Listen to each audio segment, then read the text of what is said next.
ابن عربی رحمۃ اللہ علیہ، شیخ اکبر محی الدین ابن عربی، علامہ ابن عربی رحمۃ اللہ علیہ، ساری عمر حضرت خضر کی تلاش میں، اور ان سے حضرت خضر علیہ السلام سے ملاقاتیں ہوئی، حضرت خضر سے ملاقاتیں ساری عمر۔ حضرت خضر علیہ السلام سے جو ملاقاتیں جس کی بھی ہوئی ہیں، ہم ایک واقعہ شاہ رکن عالم، ان کا مزار ملتان ہے، شاہ رکن عالم، یہ بیٹے ہیں شاہ صدر الدین، اور یہ بیٹے ہیں شاہ بہاؤالدین زکریا ملتانی کے۔ شاہ رکن عالم پوتے ہیں کس کے؟ حضرت بہاؤالدین زکریا ملتانی کے پوتے ہیں رحمۃ اللہ علیہ۔ شاہ رکن عالم 4 سال کے تھے، دادے کی پگ پڑی تھی، دستار فضیلت پڑی تھی، اٹھا کے نا سر پہ رکھ کے شاہ صدر الدین صاحب جو کہ حضرت شاہ بہاؤالدین زکریا ملتانی کے بیٹے تھے، ایک دم کہنے لگے بیٹا اس ابا کا نہیں، اس پگ کی قدر کر، نہیں بیٹا اس کی قدر کر۔ دادے نے بولے کیا کہا؟ انہوں نے کہا اس کے سر پہ پگ آ گئی ہے، بیٹا یہ پگ مجھے دی تھی حضرت خضر علیہ السلام، اب یہ بیٹا میرا نام لے گا، اللہ کا نام لے گا، میرا نام روشن کرے گا، اور مخلوق کے دلوں میں اللہ کے نام کو بٹھائے گا، اور اس کی زبان پہ وہ اسم اعظم جاری ہوگا جو ہر ملاقاتی کو خضر علیہ السلام دیتے ہیں، اور وہ اسم اعظم ہے یا لطیف ہو یا ودود۔ بیٹا اس نے پگ سر پہ رکھ لی ہے، اب بس رکھی گئی، اب ہو گیا کام۔ اور واقعتاً ایسا ہوا، حضرت بہاؤالدین زکریا ملتانی کے بیٹے صدر الدین کو کوئی نہیں جانتا، گمنام ہیں، اللہ کے ولی ہیں پر گمنام ہیں، اور ان کے پوتے شاہ رکن عالم ان کو بہت زیادہ لوگ جانتے ہیں۔ وہ ان کے سر پہ وہ پگ آئی تھی، وہ دستار آئی تھی جو دستار دی تھی حضرت خضر علیہ السلام۔ اب جب یہ بڑے ہوئے، اس وقت 4 سال کے تھے، جب انہوں نے بولنا شروع کیا، حالت شعور میں آئے، تو یہ جب بھی کسی چیز کو دیکھتے تھے ان کے اندر سے ایک لفظ نکلتا تھا، یا لطیف ہو یا ودود، بس۔ اور ساری عمر انہوں نے مخلوق خدا کو یا لطیف ہو یا ودود ہو بتایا، اور فرماتے تھے پھر خود کہ میری حضرت خضر علیہ السلام سے ملاقات ہوئی ہے، حضرت خضر فرماتے ہیں یا لطیف ہو میرا تاج ہے، اور یا ودود ہو میرا دل ہے۔ مثلا لطیف میرا تاج ہے، سر کے اوپر دستار ہے، اور ودود میرے دل کی روشنی ہے۔ اور حقیقتاً ایسے ہے، انسان کو ہر جگہ چوٹ لگ جائے بچ جاتا ہے، دل میں چوٹ لگے، دل زندہ تو نہ مر جانا، زندگی تعبیر ہے تیرے جینے سے، اور انسان کو ہر جگہ سے کاٹے نہیں مرتا، سر سے کاٹے مر جاتا۔ لطیف میرے سر کا تاج ہے یا لطیف، اور یا ودود میرے سر کی روشنی، میرے دل کی روشنی۔ جس ہستی کی پیران پیر شیخ عبد القادر جیلانی رحمۃ اللہ علیہ، شیخ عبد القادر جیلانی رحمۃ اللہ علیہ، پیران پیر شیخ عبد القادر جیلانی رحمۃ اللہ علیہ، ان سے کیا کچھ ابھی بنا کے دو۔ پیران پیر شیخ عبد القادر جیلانی رحمۃ اللہ علیہ بیٹھے، ایک شخص آیا، نووارد تھا، مٹی دھول مسافر پردیسی، کہا کہ آپ میں سے بغداد کے عبد القادر کون ہیں؟ کہا 900 میل کا سفر کر کے پیدل آیا ہوں، درمیان میں جنگل بھی آئے، پہاڑ بھی آئے، دریا بھی آئے، گھاٹیاں بھی آئیں، مصیبتیں بھی آئیں، تکلیفیں بھی آئیں، صرف آپ سے ملنے آئے۔ پوچھا کس لیے آئے؟ فرمایا میں ایک جگہ جا رہا تھا تو مجھے ایک صاحب ملے، ایک اللہ والے ملے، اور وہ کہنے لگے تمام سیاہ، تمام سفید اللہ کا، تمام زمین، تمام آسمان اللہ کا، تمام خشکی، تمام تری اللہ کا، پہاڑ دریا درخت اللہ کے، زندہ مردہ سب اللہ کے، تقدیر اللہ کی، امر اللہ کا، حکم اللہ کا، یہ ساری کائنات اللہ کی، اول اللہ کا، آخر اللہ کا، موجود اللہ کا، ظاہر اللہ کا، باطن اللہ کا، ساری چیزیں اللہ کی ہیں۔ اور یہی اللہ بغداد میں ایک عبد القادر ہے، اسی کے دل میں، بغداد میں ایک عبد القادر نام کا شخص ہے، اسی کے دل میں، اور اس سے جا کے کہو کہ میں خضر ہوں اور میرا دوست ہو کے تیری معمولات زندگی میں یا لطیف ہو یا ودود ہو نہیں، ساری چیزیں اللہ کی ہیں، یار میرا ہے، دوست میرا ہے، خضر علیہ السلام کا فرمان، میرا دوست ہو کے تیرے زبان پہ سارے تیرے معمولات ہیں، یعنی تسبیح ہیں، آپ کے وظیفے ہیں، آپ کی تلاوتیں، قرآن، سجدے، آپ کی نفل، آپ کی اوابین، آپ کی اشراق، آپ کی چاش، آپ کی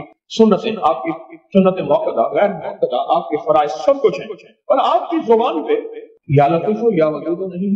کیوں؟ لطیف میرا تاج ہے، ودود میرا دل۔ یہ کہنا تھا کہ پیران پیر شیخ عبد القادر جیلانی رحمۃ اللہ علیہ کی زبان سے نکلا یا لطیف ہو یا ودود ہو، اور اس جذب سے نکلا، سامنے بیٹھا سارا مجمع بے ہوش ہے، وہ پردیسی بے ہوش نہ ہوا۔ اس نے بعد میں پوچھا، سارا مجمع بے ہوش ہو گیا، وہ ہوش میں رہا کیوں؟ فرمایا اس نے براہ راست حضرت خضر سے یہ لفظ سنا تھا، اور حضرت خضر کے لفظ سنتے ہی اس کے دل میں یہ نور آ گیا تھا، اور وہ نور پختہ ہو گیا تھا، جو موجودہ تھے ان کے دل میں اس کا نور ابھی آیا تھا، اور وہ نور کی تاب نہ لا سکے، بے ہوش ہو گئے، نور کی تاب نہ لا سکے، بے ہوش ہو گئے۔ اس لیے پیران پیر نے فرمایا، اس واقعے کے بعد جو اب کہنا چاہتا ہوں غور سے سمجھے، پیران پیر نے فرمایا یا لطیف یا ودود کو لاکھوں کروڑوں پڑھو کوئی حرج نہیں، اگر کسی مسند اور کسی خانقاہ یا کسی مرشد کے زیر نگرانی پڑھنا تو بتدریج آنا ایک دم نہ، اس لیے ہم پہلے ایک ایک تسبیح پڑھوا رہے ہیں۔ اب وجہ سمجھ آئی؟ ایک ایک تسبیح پڑھا رہے ہیں، ایک ایک تسبیح پڑھا رہے ہیں، اور ایک تسبیح کے بعد پھر ہم اس کے عمل کریں۔ تو عشروں کے نظام اور ساتوں نظام کے اوپر اللہ کی رحمت جو ہوتی ہے، جو نور ہوتا ہے، جو برکتیں ہیں، جو خیریں ہیں، جو عطائیں اور سعادتیں ہیں، وہ سورۃ فاتحہ پڑھنے والے کے برتن میں، جھولی میں وہ ساری جمع ہوتی ہیں، اوپر آتی ہیں، پھر اس کی جمع ہوتی ہیں۔ جتنی بھی کائنات میں نور ہے، ساتوں آسمانوں میں نور ہے، خیریں ہیں، رحمتیں ہیں، برکتیں ہیں، وہ نور، خیریں اور رحمت برکت جس سے لوگوں کو روٹی ملتی ہے، رزق ملتا ہے، لوگ آفتوں اور بلاؤں سے بچتے ہیں، لوگ مصیبتوں سے بچتے ہیں، لوگ ناکامیوں سے بچتے ہیں، اور انسانیت پریشانیوں سے بچتی ہے۔ وہ رحمتیں اور کرم اور عطا اور فیض جس کی وجہ سے اللہ پاک مخلوق کو رزق دیتا ہے، بے زبانوں کو رزق دیتا ہے۔ غار کے اندر ایک سانپ ہے یا بل کے اندر ایک کیڑا ہے، اللہ اس کو دیتا ہے، وہ اس کی رحمت ہے جو مخلوق کو ملتا ہے، اور انسانوں اور جنوں کو جو ملتا ہے اس کی رحمت کی وجہ سے، باوجود نافرمانی کے۔ یہ سارا نور ہی ہے جس کی وجہ سے ملتا ہے۔ جب بندہ سورۃ فاتحہ پڑھتا ہے، یہ سارا نور جمع ہوتا ہے اور اللہ اس کی بندے کی جھولی میں ڈال دیتا ہے۔ سورۃ فاتحہ پڑھنے والے، سورۃ فاتحہ شفا ہے، سورۃ فاتحہ نور ہے، سورۃ فاتحہ عطا ہے، سورۃ فاتحہ رحمت ہے، سورۃ فاتحہ برکت ہے، سورۃ فاتحہ نسلوں کے رزق کا ذریعہ ہے، سورۃ فاتحہ تمنگری اور مالدار ہونے کا ذریعہ ہے، اور سورۃ فاتحہ اندیکھے واروں کو روکنے کا ذریعہ ہے۔ وہ جادو کے وار ہیں، وہ جنات کے وار ہیں، وہ خنجر کے وار ہیں، وہ گولی کے وار ہیں، وہ تلوار کے وار ہیں، وہ حسد کینے کے وار ہیں، وہ بغض نفرت کے وار ہیں۔ سورۃ فاتحہ انوار کو روکنے کا ذریعہ ہے۔ یہ چاروں طرف سے انسان کو گھیر لیتی ہے۔ اس کے 7 آیتیں ہیں اور انسان کو 6 سمتوں سے نقصان کا خطرہ ہوتا ہے، دائیں بائیں آگے پیچھے 4 سمتیں، اوپر نیچے 6 سمتیں۔ ایک سمت اور ہے، وہ ہے اندیکھی۔ اندیکھی ہے، یہ سمتیں دیکھی ہوئی ہیں۔ آپ کو دائیں سمت کا احساس ہوتا ہے، بائیں کا احساس ہوتا ہے، بولے تو صحیح، بولیں گے تو آنکھ بھی کھل جائے گی۔ ہوتا ہے احساس، دائیں بائیں احساس ہوتا ہے۔ اچھا، اوپر کی سمت کا احساس ہوتا ہے کہ اوپر ہے، کبھی آپ نیچے کو اوپر نہیں کہتے، اوپر کو نیچے نہیں کہتے، احساس ہوتا ہے۔ ایک ایسی سمت ہے جہاں سے یا رحمت آ سکتی ہے یا عذاب آ سکتی ہے، وہ اندیکھا نظام ہے۔ وہ 7واں سمت وہ ہے جو اندیکھا نظام ہے، جو ہماری سمجھ سے بالاتر ہے، ہماری عقل اور سوچ سے بالاتر ہے۔ وہ اندیکھا نظام ہے۔ سورۃ فاتحہ کی 7 آیتیں ہیں اور 7 رائے ہیں جہاں سے عذاب بھی آ سکتا ہے، بلا بھی، وبا بھی، مصیبت بھی، قحط بھی، مرض بھی، ذلت بھی، علت بدلنے کی شکل میں۔ قرادۃ خاصین، ہو جاؤ ذلیل بندہ۔ مولا یہ سیدھی اتنی غضب کے راستے ہیں، آندھیاں، ہوائیں، طوفان، آفات، بلیات، کبھی چڑیوں کی شکل میں، کبھی خون بن جانے کی شکل میں، کبھی جو کی شکل میں۔ اے سخی آقا، جتنے بھی ہیں یہ تیرے غضب کے راستے، بیماریاں، وبائیں، تکلیفیں، ظالم بادشاہ دشمن کی شکل میں، جادو جنات کی شکل میں، آفات بلیات کی شکل میں، اے سخی آقا میں ان سے تیری پناہ چاہتا ہوں۔ حقیقتاً فاتحہ انعام کے راستے، سارے ملنے کے راستے دے کے اور سارے چھننے کے راستے، لفظ پہ غور کیجیے گا، لفظ پہ توجہ کیجیے گا۔ ملنے کے سارے راستے اور چھننے کے سارے راستے، ملنے کے سارے راستے کھل جاتے ہیں اور چھننے کے سارے راستے بند ہو جاتے ہیں۔ چھننے کے سارے راستے، یہ غضب سے مراد چھن گیا، غضب نعمت چھن گئی، عطا چھن گئی، رحمت چھن گئی، اولاد چھن گئی، رزق چھن گیا، عزت چھن گئی، صحت چھن گئی، بصارت چھن گئی، گردہ جگر چھن گیا، دل کی تکلیف دل چھن گیا، حالات میری زندگی میں گردش ایام، میری زندگی سے سکھ سکون چین راحت، یہ سب چھننا، یہ سب چھننا، یہ غضب ہے، اور سب ملنا یہ نعمت ہے۔ جب سورۃ فاتحہ پڑھ رہا ہے وہ انعامات کے دروازے کھلوا رہا ہے اس کی شان کریمی سے، وہ انعامات کے دروازے کھلوا رہا ہے اس کی عطاؤں سے، وہ انعامات کے دروازے کھلا رہا ہے اس کی برکت سے اور خزانے سے۔ وہ انعامات جس پہ ہو جائے، پھر فقیر کو غنی کر دے، اس کو بادشاہ کر دے، اس کے انعامات ہیں اور اس کی عطائیں ہیں۔ اس لیے اللہ کا نظام ہے، وہ نفل پڑھیں، وہ سنتیں پڑھیں، وہ فرض پڑھیں، وہ واجب پڑھیں، سنت غیر موقدہ پڑھیں، موقدہ پڑھیں، وہ تہجد پڑھیں، اشراق پڑھیں، چاشت پڑھیں، اوابین پڑھیں، صلاۃ الحاجت پڑھیں، صلاۃ التوبہ پڑھیں، نماز کسوف پڑھیں، نماز خسوف پڑھیں، وہ عیدین پڑھیں۔ سورۃ فاتحہ ہر رکعت کا حصہ ہے، سورۃ فاتحہ ہر رکعت کا حصہ ہے، اس میں انعامات اس نے رکھے ہوئے ہیں۔ اور سورۃ فاتحہ میں 3 چیزیں رکھی ہیں، یاد رکھیے گا۔ سب سے پہلے ہدایت رکھی ہے، الحمدللہ رب العالمین الرحمن الرحیم مالک یوم الدین ایاک نعبد اهدنا الصراط المستقیم۔ ہدایت رکھی اللہ نے۔ سورۃ فاتحہ پڑھنے والا گمراہ نہیں ہوگا، میرے آقا کا فرمان ہے، غور سے سننا۔ صبح ہوگی بندہ ایمان والا ہوگا، شام ہوگی ایمان چھن جائے گا اور اس کا ایمان ختم ہو جائے گا۔ سورۃ فاتحہ میں ہدایت رکھی ہے، سورۃ فاتحہ میں نعمتیں رکھی ہیں، اور سورۃ فاتحہ میں چھننے سے حفاظت رکھی ہے، جس کو غضب کہا ہے، چھننے سے حفاظت۔ جو دیا ہے میں نہیں چھینوں گا، اور انعامات کی مزید بارش کر دوں گا۔ بولو کیا مانگتا ہے؟ میری سورت فاتحہ پڑھ کے تو نے میری رحمت کو اتنا متوجہ کر لیا، میری عطاؤں کو اتنا متوجہ کر لیا، میرے فضل کو اتنا قریب کر لیا، بہت بڑا تحفہ ہے۔ آخر کیوں ہر رکعت میں اس کو شامل کیا؟ آخر کیوں ہر لفظ میں اس کو شامل کیا؟ آخر کیوں ہر نظام میں اس کو شامل کیا؟ سورت فاتحہ قبر والوں کے لیے بھی راحت ہے، حشر والوں کے لیے بھی راحت ہے، میزان میں بھی طاقت ہے، اعمال میں بھی قوت ہے۔ سورت فاتحہ، سورت فاتحہ پڑھنے والوں اور ہر نماز میں سورت فاتحہ پڑھنے والوں اور سورت فاتحہ سے محبت کرنے والوں خوشخبری کے یہ پیغام ہے، یہ محبتوں کے پیغام ہے، یہ انعامات کی بارش ہے، یہ عطاؤں کی بارش ہے۔ سورت فاتحہ اپنی مزاجوں میں، اپنی طبیعتوں میں سوچ کے بیٹھے کہ اللہ نے کہاں پہنچا دیا، اس تسبیح خانے نے کون کون سی سوغاتیں دے دی۔ روز تسبیح خانے میں روحانیت کی نئی ڈشیں ہوتی ہیں، روحانیت کے نئے دسترخوان ہوتے ہیں، روحانیت کے نئے خوان ہوتے ہیں، روحانیت کی نئی چیزیں اور نئی نعمتیں اور نئے ذائقے اور نئی چاشنی ہوتی ہے۔ تسبیح خانے کے دسترخوان پہ یہ دسترخوان کا ایک نیا ذائقہ ملا ہے، ایک انوکھی ڈش ملی ہے کہ تو اپنا نظام چلا رہے ہیں سورۃ فاتحہ کے ذریعے، اس سورۃ فاتحہ کے ذریعے زندگی کی ترتیب چلا رہے ہیں اور اللہ سے منوا رہے ہیں، منوا یہی راتوں کو سورۃ فاتحہ، یہی جو سارا دن تسبیح خانے میں اعمال تسبیح خانہ آپ کو کروا رہا ہے، منت کر کر کے یہی کر کے گئے تھے، یہی کر کے گئے تھے۔ آج ان کی نسلیں درباروں کے بجاوروں کے نام پہ، گدی نشینوں کے نام پہ، پیروں کے نام پہ، شہزادوں کے نام پہ، صاحبزادوں کے نام پہ آج ان کی نسلیں کھا رہی ہیں۔ بڑے یہی اعمال ہی تو کر کے گئے تھے جن اعمال پہ اللہ نے کہا تھا میں نے نسلوں کو پالنے کے وعدے کی نہیں، وعدے ہیں نسلوں کو پالنے کے۔ آپ تو وہ نسلوں پہ احسان کر رہے ہیں، آپ کی قبروں کو آگے آپ کے اولادیں اور نسلیں کہیں گی اللہ آپ کا بھلا کرے، کیا منوا گئے تھے۔ دنیا کرائسس، حالات اور بندشوں اور تکلیفوں اور مشکلات اور مہنگائیوں کے عروج اور طوفان میں ہے، ہمیں کوئی نہیں ہوا، کیوں؟ ہمارے لیے آپ برکتوں کے دروازے کھلوا گئے، برکتوں کے دروازے کھلوا گئے۔ سورۃ فاتحہ اور سورۃ فاتحہ کے تمنگری اور عزت اور وسعت کی کھلتی انوکھی دنیا، اللہ اللہ میری زندگی کے سالوں گزرے، میں نے راتوں کو ایام پڑھی ہیں، میری زندگی کے سالوں گزرے ہیں، میری زندگی کے سالوں گزرے ہیں۔ سورۃ فاتحہ نیک جنات کا مرغوب ترین وظیفہ ہے، محبوب ترین وظیفہ ہے، نیک جنات کا بہت مرغوب وظیفہ ہے سورۃ فاتحہ۔ نیک جنات بہت پڑھتے ہیں، بہت محبت کرتے ہیں، اور جو بندہ سورۃ فاتحہ بہت زیادہ پڑھے، بہت زیادہ پڑھے، بہت زیادہ پڑھے، بہت زیادہ پڑھے، سوچے میں نے اس لفظ کو کتنی دفعہ دہرایا ہے، نیک جنات اس کے دوست بن جاتے ہیں۔ کبھی جنات کو تابع کرنے کے لیے غلام بنانے کی کبھی نہ سوچنا، نسلوں سے انتقام لیتے ہیں، ان کی دوستی بہترین اگر خود بخود بنے تو، اور ان کی دشمنی بدترین ہوتی ہے، دوست بن جاتے ہیں، محبوب بن جاتے ہیں، محبتیں کرتے ہیں، الفتیں کرتے ہیں، نعمتیں اور حیرت انگیز تحفے، کیا بتاؤ سورۃ فاتحہ۔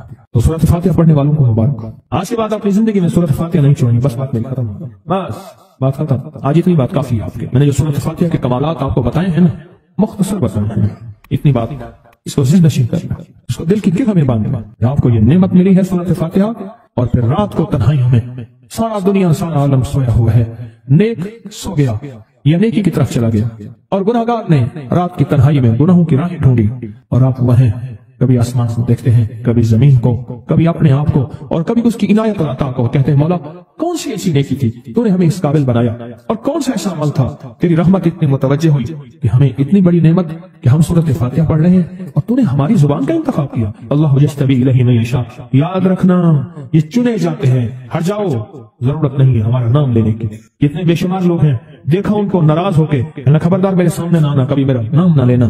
اللہ بھی کہتے ہیں آ جا میرے سامنے، کھلے آسمان کے نیچے، اگر کھلا آسمان نہیں ہے تو میرے سامنے ہر جگہ کھلا آسمان ہے، اللہ کے لیے ہر جگہ کھلا آسمان ہے، آ جا میرے سامنے، اور میں تجھے اپنے نام انتخاب سورۃ فاتحہ کے لیے قبول کرتا ہوں۔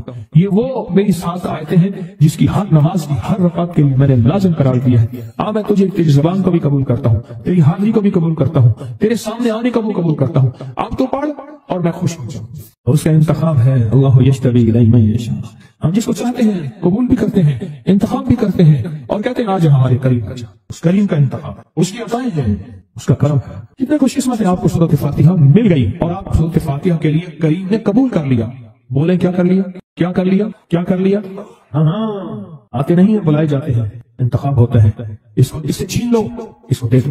کیا انتخاب ہوتا ہے؟ اس سے چھین لو، اس کو دے دو، اس قابل نہیں ہمارا نام لے، اس نے ہمیں بہت ناراض کیا ہے، اس کی زبان پہ پاکیزہ لفظ چھین لو، اس کی زبان پہ کالیاں دے دو، گندگی دے دو، اور اس کو ہمارا کلام دے دو۔ واہ مبارک، یہ خوش قسمتی ہے، یہ آتا ہے کہ جو شخص یہ چاہتا ہے اللہ میری نسلوں کے لیے رزق کے دروازے کھلے رکھ، رزق روحانی اور رزق جسمانی۔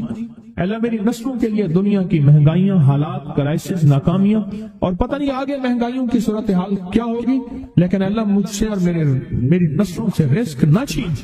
تو فرمایا اس شخص کو کہے کہ سورۃ فاتحہ پڑھ، اور سورۃ فاتحہ کو ایک بار پڑھ، اور جب پہنچ ایاک نعبد و ایاک نستعین، اس کو 40 منٹ ایسے وجدان، ایسے درد، ایسی کیفیت کہ کوئی دنیا کا کوئی فرد مجھے یاد نہ رہے سوائے اس کی ذات کریمی کے، اور اس کو دہرا دہرا دہرا دہرا، اس کو دہرا۔ اور کہا کہ میں نے وہ پڑھنا شروع کر دیا، پڑھنا شروع کر دیا۔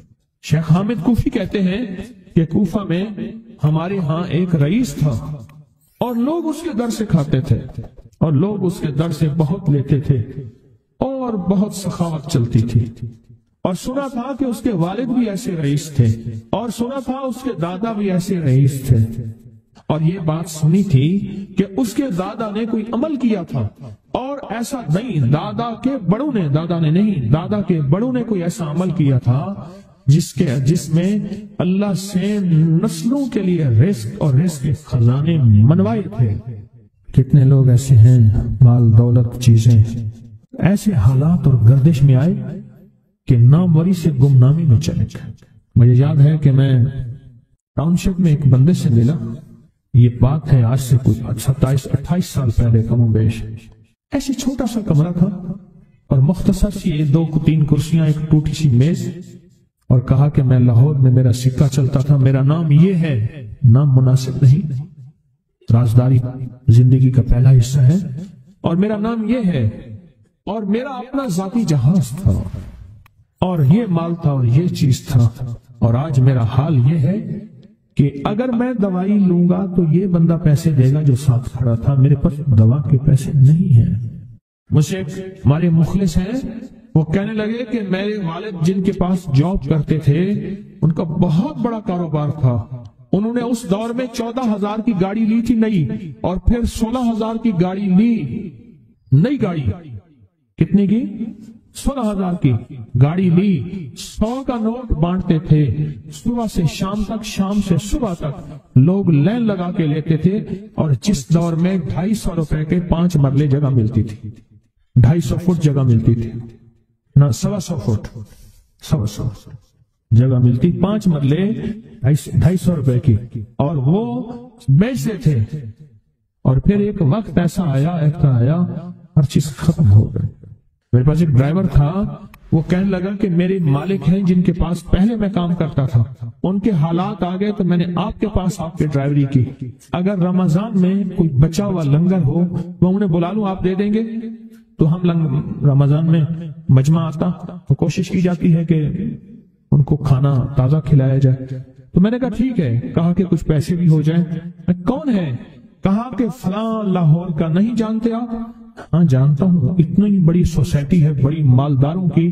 کہا یہ 28 مربع جگہ انہی کی تھی، اور آج سے 40 سال پہلے انہوں نے یہ جگہ بیچی تھی، اور اتنے کروڑوں میں اتنے میں بیچی تھی۔ اب وہ ایک چھوٹے سے مکان میں رہتے ہیں، سب کچھ ختم ہو گیا ہے، سب کچھ ختم ہو گیا ہے، اور ان کے گھر کھانا نہیں ہوتا، اور آپ اگر کھانا دیں گے تو ان کے گھر میں 2-3 وقت اچھا گزر جائے گا۔ میں اپنی نسلوں کے لیے تمنگری منوا لے، اپنی نسلوں کے لیے رزق منوا لے، اپنی نسلوں کے لیے وسعت منوا لے۔ تو کہے کہ مال بہت ہے اور نسلوں کے کام آئے گا، مال رکھنا جائز ہے، حلال جائز ہے، لیکن یہ شرط نہیں ہے کہ وہ رہے گا یا نہیں رہے گا۔ یہ میری ساتھ چوک ہے، یہاں کرتبہ چوک، یہاں 2 پلازے مجھے بندے نے بتائے، اب اس کے نہیں ہیں، کہا یہ اور یہ اس بندے کا ہے، فلاں نام کے بندے کا، اور اس کا آج کچھ نہیں رہا۔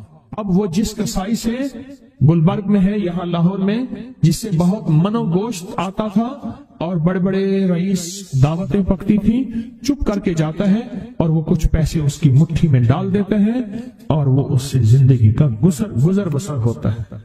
میں یہاں لاہور میں فیروز پور روڈ پہ ایک جگہ گیا، تو انہوں نے وہ جگہ پہ کھڑے ہو کے دکھایا، وہ سامنے جو بنگلہ ہے، میں نے کہا وہ تو محل ہے، کہہ رہے یہ اس بندے کا ہے، اب ایک کمرہ اس کو ہم نے دیا ہوا ہے، اور وہ بنگلہ، وہ محل، وہاں وہ کھڑکی اس طرف کی بند رکھتا ہے کہ میری نظر اس پہ نہ پڑے، وہ سب کچھ اس سے چھن گیا ہے۔ سنیں، یاد رکھیں، جو اللہ کے خزانوں سے ملتا ہے وہ تیری جیب سے جا نہیں سکتا، وہ دنیا کی جیبوں اور مالوں سے جو ملتا ہے وہ تیری جیب میں رہ نہیں سکتا۔ یہ جو عمل ہے نا، نسلوں کے لیے رزق منوانا، برکت منوانا، نسلوں کے لیے رزق منوانا، نسلوں کے لیے برکت منوانا، یہ جو عمل ہے، بس اب میں نے آپ کو عرض کیا نا کہ آپ پوچھیں کتنے دن کریں گے، میں نے کہا دل خود بولے گا، من خود بولے گا، اندر خود بولے گا۔ یعنی آپ کو کچھ واقعات سنائے ہیں، بڑی بڑی ہستیوں کے واقعات، یہ اس میں سعودی عرب مکہ مکرمہ میں ایک جگہ ہے، اس کا نام خالدیہ ہے سوسائٹی۔ میں وہاں ایک عرب سے ملا، شیخ ابو ترکی اسے کہتے تھے، تو اردو عربی تو مجھے آتی نہیں، بس تھوڑی بہت ایسی شد بدھ ہے، تو وہ تھوڑی ہی دیر میں کہتے تھے، ایسے اٹھتے تھے نا، کہتے تھے اللہم ایاک نعبد و ایاک نستعین۔ میری ان سے چند ملاقاتیں ہیں، بوڑھے تھے، بابے تھے، کہ ان کے بڑے آئے تھے، اصل میں خلافت عثمانیہ تھی تو ان کے بڑے ترکیے سے آئے تھے، تو پھر مکے میں رہتے تو وہیں کے ہو گئے۔ ان کا جو خادم تھا وہ اردو بولنے والا تھا اور انڈیا کا تھا، اس سے میرا تعلق تھا، تو میں نے اس سے پوچھا، میں نے کہا تیرا جو ہے یہ بابا یہ کیوں پڑھتا ہے؟ یہ پتہ نہیں، میں سے پوچھ کیوں پڑھتا ہے؟ اس نے کہا جلالی بابا ہے تو کہے گا مجھ سے، میں نے کہا میرا کہے، اچھا وہ میرے اشارے دیکھ رہا تھا، تو اس نے ابھی سے پوچھا کیا کہتے ہیں؟ اس نے ڈرتے ڈرتے کہا کہ جی آپ یہ کیوں پڑھتے ہیں؟ تو بڑا خوش ہو گیا، کہنے لگا پہلا بندہ ہے جس نے مجھ سے پوچھا، آج تک کسی نے پوچھا نہیں، پہلا بندہ ہے جس نے مجھے یہ پوچھا ہے۔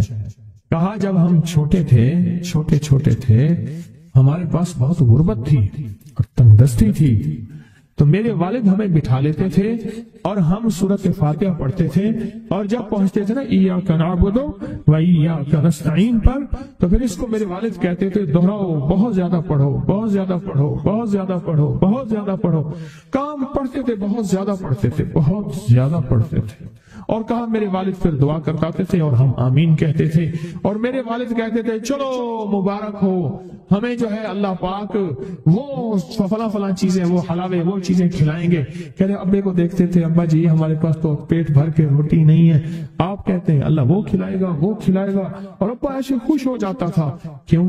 ابے کو یقین تھا کہ سورۃ فاتحہ اس کریم نے قبول کر لی اور میرا کام ہو گیا۔ وَمَن يَتَوَكَّلْ عَلَى اللَّهِ، میرے بندے میری ذات پہ بھروسہ کر کے دیکھ، میرے قریب آ کے دیکھ، مجھ سے دوستی لگا کے دیکھ تو صحیح، میں کر کے دکھاؤں۔